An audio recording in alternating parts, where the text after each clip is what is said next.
If this gets damaged, I mean, come on. Oh, I won't. I shake the fucking. Yeah, anyone who sees me play any of my games, I like bang it, lift it, slam it. If it survives me, it survives.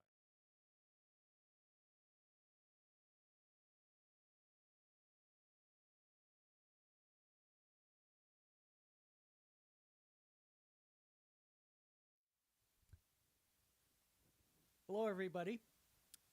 It's April 10th, 2025, potentially a historic day in pinball. We're here at Pintastic, New England, the pinball show that innovates. We've been supporting homebrew pinball games since our very first show 10 years ago. And we are a full featured pinball show. This is just one part of our seminar program, and we will have more coverage of homebrew pinball later on in this weekend.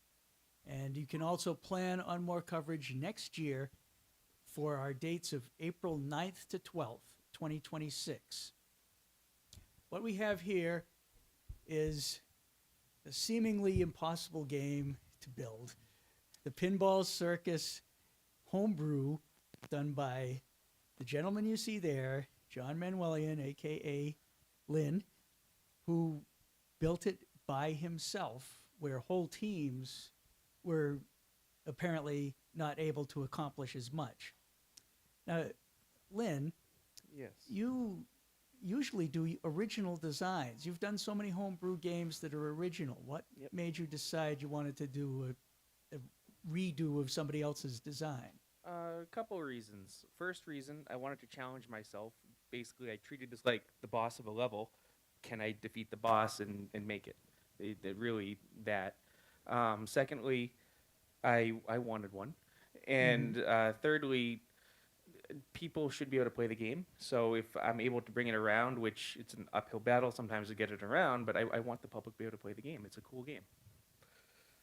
And speaking of the challenges, what would you say are the biggest challenges that you faced, and do you think those were challenges that defeated other teams in their attempts to build it? Um, the biggest challenges. That I'm not sure what the biggest challenge was. There's really just a lot of little challenges along the way, like making sure things fit, making sure things kind of stayed where they needed to. Well, actually, no. The biggest challenge was the wire form in the middle, that big swirly wire form and all that. That with at least how I ended up making it, I don't think it's manufacturable. But when you're making it all by hand all at once, you can kind of Mickey Mouse things and get it working right. Um, Definitely would need to be split up into multiple parts if you wanted to make more than one. Well, yeah, since you Yeah. bring that up, I presume that for a suitable fee, you would assist a manufacturer if they wanted to take it into production. I mean, Right. you've designed all the specialized parts and you've done all the coding. Well, not all the coding, more coding to come, but Yeah, there's still a lot of code to go. I mean, I'll help. I don't mind chatting. I'm not. I mean, there's lots of different moving parts in that. No pun intended. But it. I mean, yeah, I don't mind chatting with people and helping. So. So tell us a little bit about how you've done the rules differently, extensions, or what you've. Right. Well, when I was working on this game, this game took me last summer, so 4.5 months to make it, soup to nuts, zero to this. And as I was going through it and finding all the images, first I spent about a month before that actually doing some due diligence, seeing if I could actually do it, collecting images, scouring the web for whatever I could find. And once I started building it up, I was kind of playing it with my eyes, and I'm like, this this doesn't feel kind of right, or this seems kind of weird with where the flippers are. So I redesigned a lot of flow and lots of little pieces to it, just by my own feeling. So most of it is what one would think of as Pinball Circus. Like the three play fields are largely the same because they were cool and there's nothing wrong with it. The main play field, I made it so you could do orbits on both sides. I added a lift ramp because why not add more things? I added an eighth flipper because why not add more things? And and actually that eighth flipper I put in specifically to kind of screw you over on the left side. The original game, it only had one flipper on the left side and no out lane, so there was no way to really drain. So now with having kind of a double flipper over there, you can very easily drain on that side, or by the ball going scissored or whatever. And that was the kind of the purpose of that, to screw you over, not really to help you. So those were the little tweaks I made. I also wanted to make it so it had multi-ball. So this now has a regular Williams trough in it, so I can have up to 4-ball multi-ball in this game. And that is very interesting to play, especially some of the multi-balls I had planned. You need to kind of get things on different play fields all at the same time, and juggling that is definitely a circus. So to speak. How about anything purely in the rules and the scoring or the objectives? So Steps. So many of the objectives, like I've never played the game myself. I've never been to Vegas. I've never played the one that you can play. So the only things I could do is look at YouTube videos of people who played it, or look at the little instruction cards that it had in the on the skirt. So I took a lot of those and I incorporated as much as I could that made sense with some of my new design, and I've added more on top of that. So there's still like the gold ball mode. You still have can complete the giraffe, the second play field on the side there to get up to the top, kind of like what the original game wanted. And you still have wheels that spin, but instead of having a physical wheel, I have a screen now, so I can have multiple wheels depending on what's selected, what you have acquired and things. So there's a lot of the same, but there's a bunch of just additions just because I can. And price was no object. You weren't trying No. to stay with No, a I- particular bomb cost.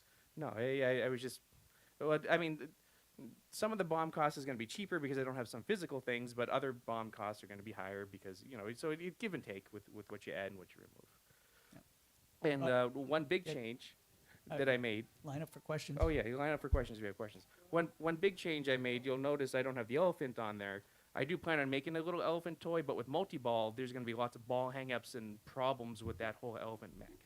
And to fix that would be out of the scope of what I wanted to deal with. So I just put a ramp there, which is a lot of fun, and I'll eventually have a little elephant there just for incidental animations and movement. Mm-hmm.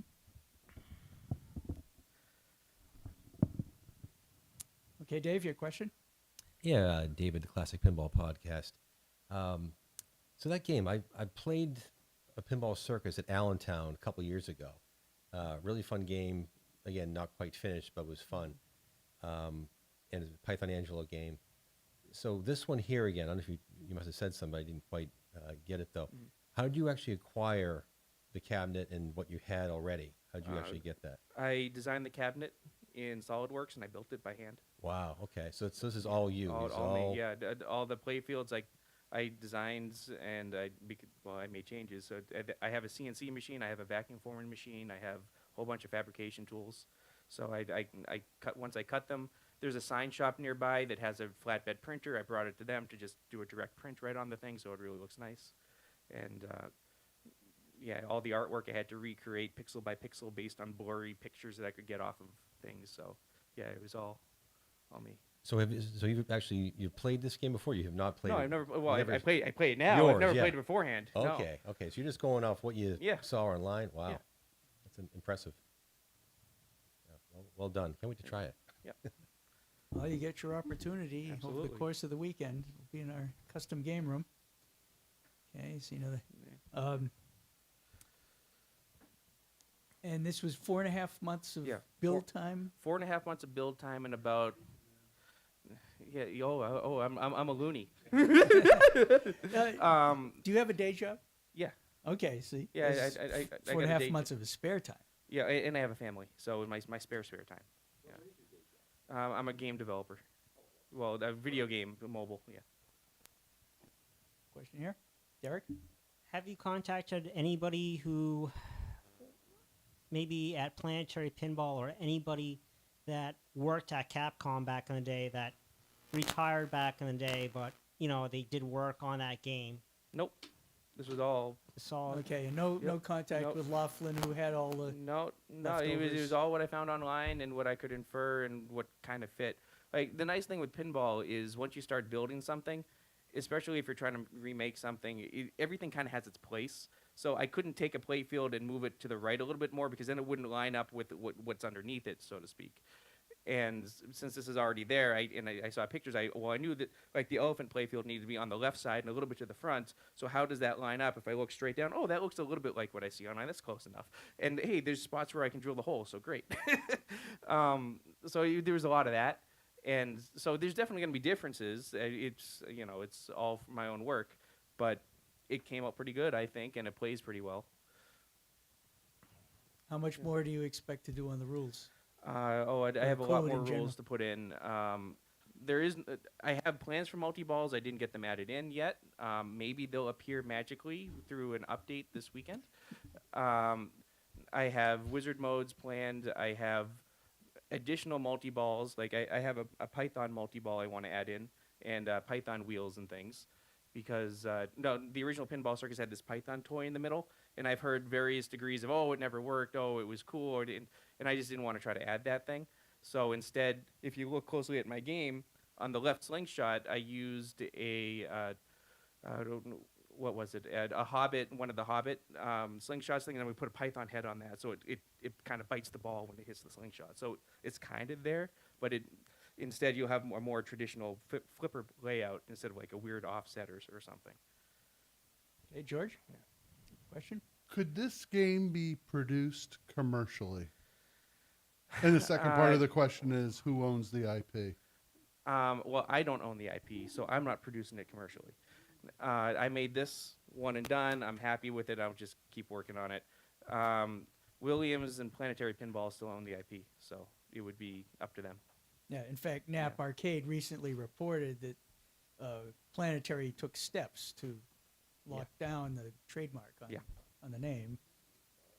Yep. So I think it was because they heard about this, and so they wanted to make sure that whatever relationship or future development might happen, that they got their role properly defined for it. Would you say you think Yeah, that's probably. a fair Probably.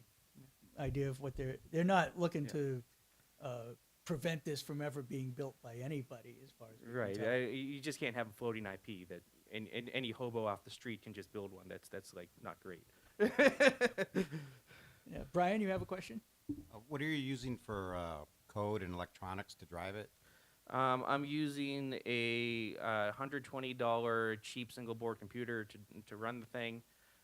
It's probably the equivalent of, I want to say, like somewhere around an Xbox or a PS2 type of thing. I'm running it off of Unity 6 as far as software, so it's C# and everything. It's the same engines I use on all my other augmented games and whatnot, and is being driven by the fast hardware. And how many games have you done? That are Design- playable or that I've done? How many games?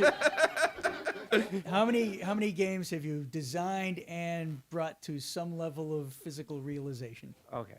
Well, this is to be able to play right now. This is number 6 that you have. Well, technically number 5. Luau's number 6, but anyways, this is the 6th one. And so and they're all in a lineup in the homebrew. Well, this is going in there too. They're all being the homebrew that everybody can play.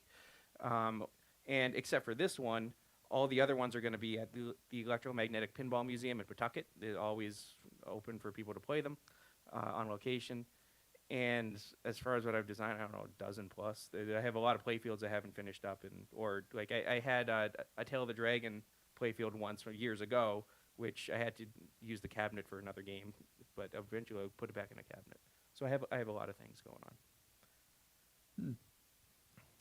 And so how do you feel about this? When you get all your rules in, do you think it'll be something that would be a dedicated pinball player would enjoy it for year after year? Well, It's I got a hope lot of so. longevity in it. Like again, one of the things I've heard, and again I haven't played the original, but it's a one-trick pony, or you get to the top and that's it, or it's fun to see.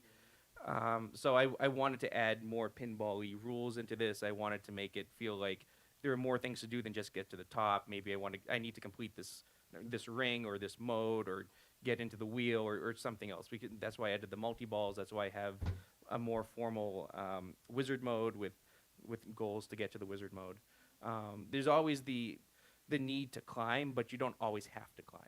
Like, for instance, one of the multi-balls only takes place, or will only take place on the main play field.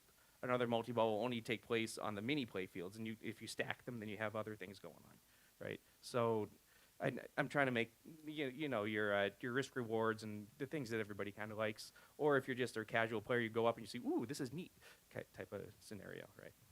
Yeah, I definitely had that experience playing the original. That being at a show with a lot of other people, I didn't get that many games on it, but I was able to get up to the top level, so I had that sense during my first hour of playing it. So you need something more than that for it. Yeah, I'd love to make it so people will want to play competitively on it. That would be really cool. I play competitively myself. It'll be difficult, but I think it would be kind of neat if I can get that working. So, but first I need to get the rules in before balancing to make that a possibility. Mm-hmm. More questions? No. You can wrap this up if there are no more questions. So run over there. Okay. And it will be in the homebrew room here at Pintastic, New England, as you said, for the rest of the weekend with occasional code updates potentially. Yeah, occasionally. I mean, I always update my games during shows because I'm that kind of crazy. And since this one didn't get a code update since October, and there are definitely some things I kind of wanted to add. While I was here, I might as well add them. Okay, Dave. Did you ever reach out to any of the original designers or people that were involved with the original Pinball Circus? Nope. Nothing like that. Never. Nope, I kept this completely secret, private throughout the whole development time. Okay. Yeah. Okay. I like surprising people, Okay. both good and bad. And how close do you think you're until you're be a complete finished product? Do you think? Well, it depends on how much time I put into this compared to my other games. I need to kind of serialize or thread my time between multiple projects. So I don't know. Like, since I'm able to have this at this show, I don't know if I'm going to be able to bring it to other shows in the future. It's kind of a touchy-feely thing to see if I can do it. The more shows I can start bringing it to, the more I'll have the desire to add more. Otherwise, if it's just sitting in my shop over in my little arcade area, I'll look at it. Oh, this is neat, but I won't necessarily add more. I'll work more on the ones that I'm actually showing. Well, if I may, I'd like to invert his question and say, of the 6 games you have here, are there any where you say, I'm not going to change the code, the code's done? Almost luau. Almost Really? luau. But That's the newest one. But it's also a 60s EM style thing, so there's not a lot going on. And yesterday I pushed 8 code updates to it. So. All right. Do you plan on calling it Pinball Circus when you're done, or Pinball Circus Reimagined, or what do you? Lynn's Pinball Circus Homebrew, something like that. Like, it's. I wanted Pinball Circus, so I want to have that in there somewhere. You know. Right. Okay. Thank you. And I love Python's art. I respect him a lot as an artist, so I want to make sure his art's on there. So calling it something different completely would be, I don't know, I wouldn't feel right about that. Yeah, I think there's another Williams artist that did part of it, but probably Python on the sculpts. Probably, yeah. But either way, I wouldn't feel right at naming it something different if it has art from the original. All right. Any other questions? For those watching remotely, we going to have it all weekend right here at Pintastic, New England. Come to Massachusetts, exit 63B off I-495, and you're right there. You can come and play it yourself. So thanks to Lynn, and thanks to Jillian Hafner and our audiovisual team. This is less than 24 hours since we got the necessary permissions to do this. I was about to fall asleep when I got a text, and I'm like, oh, okay.